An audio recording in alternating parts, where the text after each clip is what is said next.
name is Lora Williams. I live in Kansas City, Missouri. I'm 29. I work for an ad agency that deals mostly with grocery stores, doing website and email content. I have a bunch of weird extracurriculars that I am involved in. I'm in a band, and I do a lot of charity work. And since I was in middle school, I have been a caregiver for my mother. I started caregiving when I was in middle school.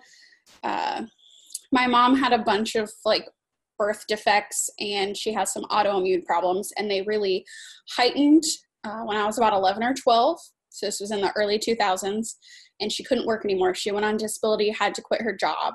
She was a nurse. And so that kind of changed our life dramatically. We had to live in a friend's attic for about a year right after she got really sick. And then I've kind of just been taking care of her in various ways since then. When I was in high school and college and kind of living there, I would be her legs, so to speak. She has club feet, so she can't walk around a lot. So if she needed something from the kitchen, or if she needed something from the living room or whatever, I would be her legs for her and go from one room of the house to another. I have administered medication for her. I drive her around a lot to doctor's appointments and help her kind of keep track of that. And I'm a big emotional support for her. That is something that is part of caregiving. It's like she is really depressed because she can't do all of the things that she used to do, but she doesn't have a lot of friends. So therefore, I am a lot of the emotional support for her as well. That's a lot of it. Running a lot of errands. I do most of the grocery shopping, and when she broke her arm, I had to go feed the cat every day, stuff like that.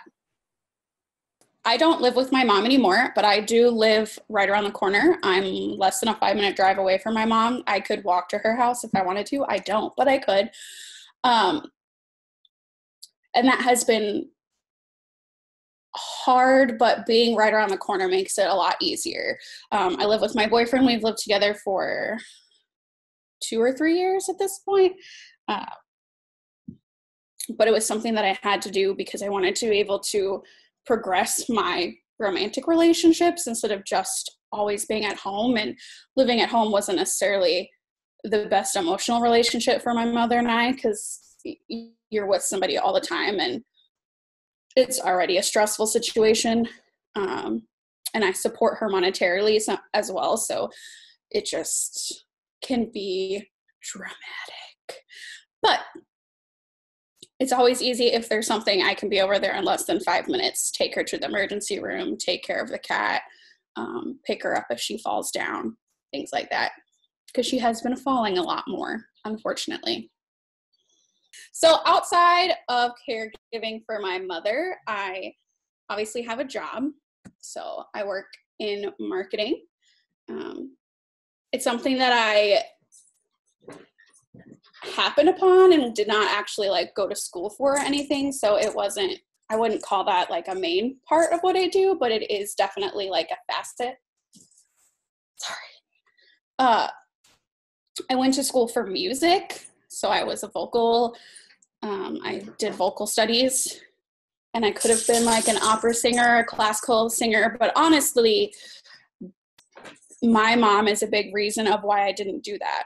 And being a professional musician, if that is what you do, even in the classical world, it's a lot of, you get a call on a Thursday that the main character has dropped out of the opera and then they need you on Saturday, and you have one day to learn it, and then you're going to travel across the country and you're going to sing it or whatever. And that was not the kind of lifestyle that I felt comfortable living, because my mom is ill and she doesn't have anybody else. She doesn't have a spouse. There are no other kids. There was no one to really take care of her. So, and that was a major reason I didn't go that way. Also, when you do something for a living, it can kind of take the joy out of it. So having that pay my bills, I think, would have made it a lot less fun for me to be a singer. So long story short, several years after I graduated, I went to a lot of Renaissance festivals because I thought they were fun. I made friends with these people that were in a band, and I ended up joining the band. It's kind of a fan's biggest dream because I was one of their fans. And then one day they were like, hey, we need help at this show. Do you want to help us? And then suddenly you're like, hell yes, I want to help you. Like, it's a dream come true. And so we've been doing that for about 3 years, and it's kind of the perfect mesh of everything. Because if we travel, the most that we've ever traveled is we went to St. Louis 5 weekends in a row, but it's just on the weekend. It's only 4 hours away. So if anything does happen, it's really easy, and you're only gone for those 2 days. And since you know, you can plan ahead for it. And planning is like, if I am known for something, it is planning my life. I plan every hour of my day because so many people need so many pieces of me, and I'm involved in so many things, plus my mom, that if you want me 3 months down the line, it's best to ask me now because who knows if I will be here. So that has been a big part of it. And then I joined a charity about 6 years ago, and I'm the vice president of the organization locally. I've raised many thousands of dollars for kids and families in Kansas City. Most recently, one of my biggest accomplishments was that I participated in a board gaming tournament, and I won $9,000 for KU Medical Center and their pediatrics unit. So that's a really big part of who I am these days, it's called Extra Life, is doing that. So those are kind of like the big 3 things, is Extra Life, singing, and then my mom. What have I found the most rewarding about caregiving? In a way, I mean, obviously, as with anything, I would not be who I am if it wasn't for being a caregiver starting at like 12 years old. I think it has helped me be really successful in the professional parts of my life. Because when you're taking care of somebody when you're 12, 13, 14, 15 years old, you kind of see the world from a different perspective than an average teenager would.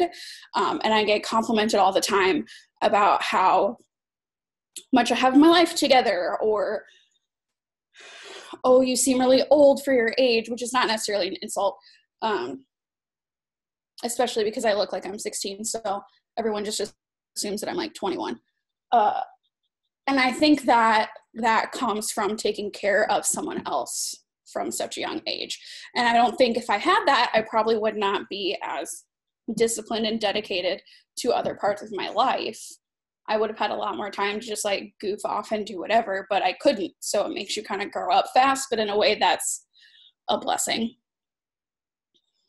And I have a relationship with my mother that is very different than other people have with their parents. It's not always a good relationship, but the good parts of it, the highs are very high and the lows are very low, but the highs that are high, I feel, are on a different level than other people's relationships with their parents, because they don't have that kind of closeness that you do if you're taking care of somebody or they're taking care of you. What have I found most challenging as a caregiver? Many things. I think 2 things. The other side of the you're really close with your caregiver coin is that you can be hateful to one another. It has put a lot of strain on my mother and I's relationship. We don't communicate effectively. There's definitely some resentment probably on both sides of, why do we have to do this? And at the end of the day, it's nobody's fault. My like go-to phrase the last like 6 to 8 months has been, it is what it is, because at the end of the day, it is what it is, and there's not a lot that you can do about it. But it has been a struggle, and no one can make me feel better than my mom, and no one can make me feel worse than my mom can. And I know that sometimes I don't see her the way that I should, because she is sick and she does make mistakes. And so sometimes I probably do treat her like a child, because in a way I sometimes have to be the adult. And so it can be really hard in that way. And that goes along with the second challenge, especially since like September of 2018 has been the financial struggle.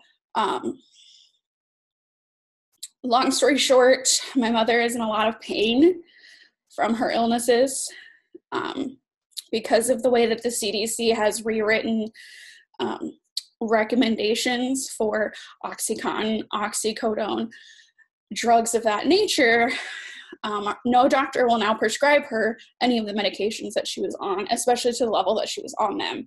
So the only resort at that time, unless you want to go through withdrawal, even if you're not addicted and it's not taking over your life, but even if you take it in any form, you will go through withdrawal. And the only way to prevent that is to go to a methadone clinic.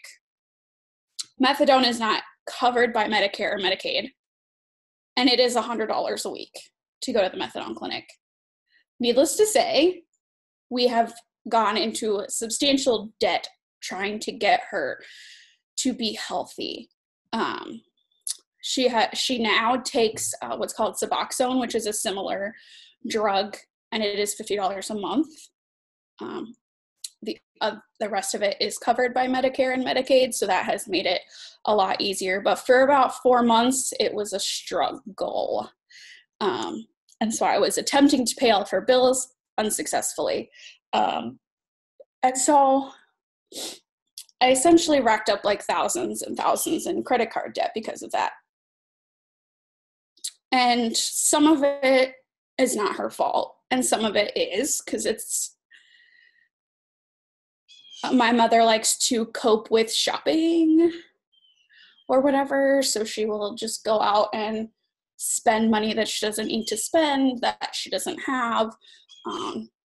And also, it rolls back around into our relationship where she feels bad because she's depending on me financially, and she feels like she's worthless because she's not contributing anything, and blah, blah, blah. And then it's just like this whole big snowball that kind of just keeps going. So those are currently my two biggest challenges.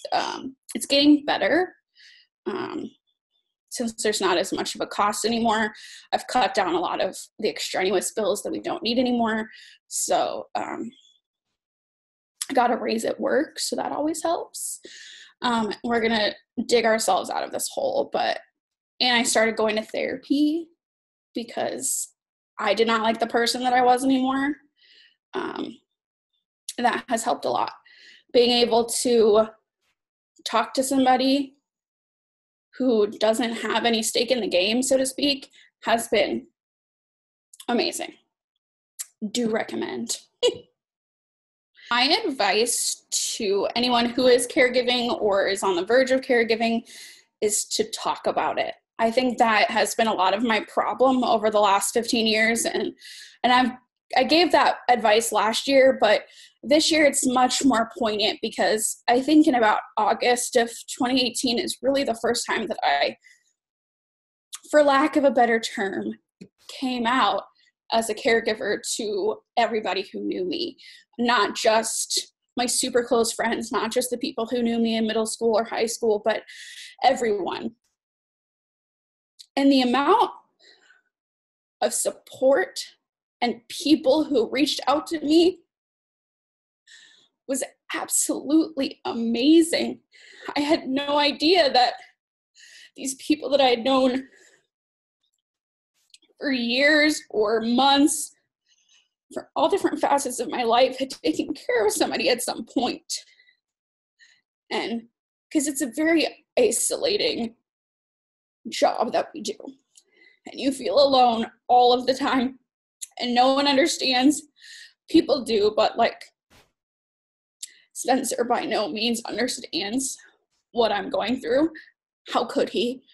And so being able to talk about it has been amazingly helpful.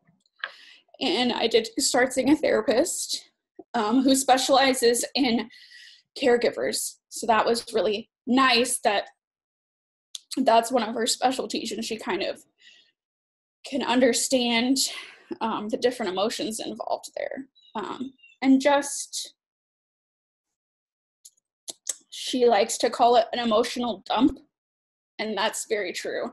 Just being able to like go in every 2 weeks and be like, this is all of the bullshit that happened, and then get it out into the world is amazing.